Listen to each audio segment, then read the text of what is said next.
రైతాంగం హ్యాపీగా ఉన్నారు, పట్టణాలలో ప్రజలు కూడా బాగున్నారు, పరిశ్రమలు బాగా నడుస్తున్నాయి, కార్మికులకు 3 షిఫ్ట్లు పనిచేసుకునే ఛాన్స్ దొరుకుతా ఉంది, కడుపు నిండుతా ఉంది. మరి ఎట్లా వస్తున్నది కరెంటు? ఉత్తనే వస్తుంది, గప్పాలు కొడితే డైలాగులు కొడితే వస్తుందా?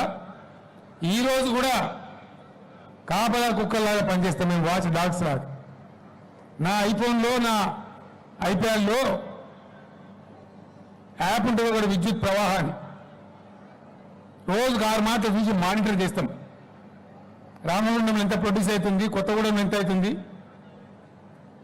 సెంట్రల్ గవర్నమెంట్ వాటా కరెక్ట్ వస్తున్నదా, ఎన్టీపీసీ నుంచి రావాల్సింది వస్తున్నదా అని చూసుకుంటూ ఎప్పటికప్పుడు నేను కానీ, ఆ శాఖ మంత్రి కానీ, అధికారులు కానీ అలర్ట్గా ఉండి కాపలా కాసి పనిచేస్తున్నాం కాబట్టి మీకు మంచి కరెంట్ వస్తున్నది.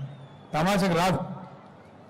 చాలా పెద్దోళ్ళనేది ఈ నుంచి ఢిల్లీ దాకా కాంగ్రెస్ వాళ్ళు మాట్లాడితే మా అంత సిపాయిలు లేరు అని మాట్లాడతాం. మరి ఎందుకు అయ్యేది కరెంటు? ఈ చంద్రబాబు నాయుడు అయితే చెప్పవశం కాదు, హైదరాబాద్ నేనే కట్టిన అంటాడు ఆయన. మరి నువ్వు హైదరాబాద్ కడితే మా కులి కుతుబ్ షా ఏం చేయాలి? ఇప్పుడు ఆత్మహత్య చేసుకోవన్నా? చార్మినార్ కూడా నువ్వే కట్టినవా? ఇంకా పైపెచ్చు హైదరాబాద్ నేను ప్రపంచ చిత్రపటంలో పెట్టినా, ఆ ప్రపంచ పటంలో పెట్టినో మన్నో కానీ కరెంటు ఏడబెట్టిన మరి ఇంత పెద్ద మీద కరెంట్ ఎందుకు అయ్యలేదు? బట్టిదే దంబాచారం, మోసం చేసేటువంటి పని తప్ప నిజంగా ఆత్మపూర్వకంగా చేయలే, జరగలే, పనులు జరగలే.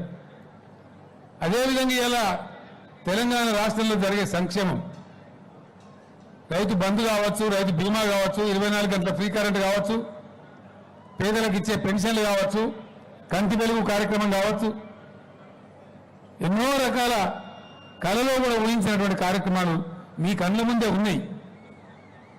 మహిళలు ప్రసవానికి పోతే గతంలో ఏం జరిగిందో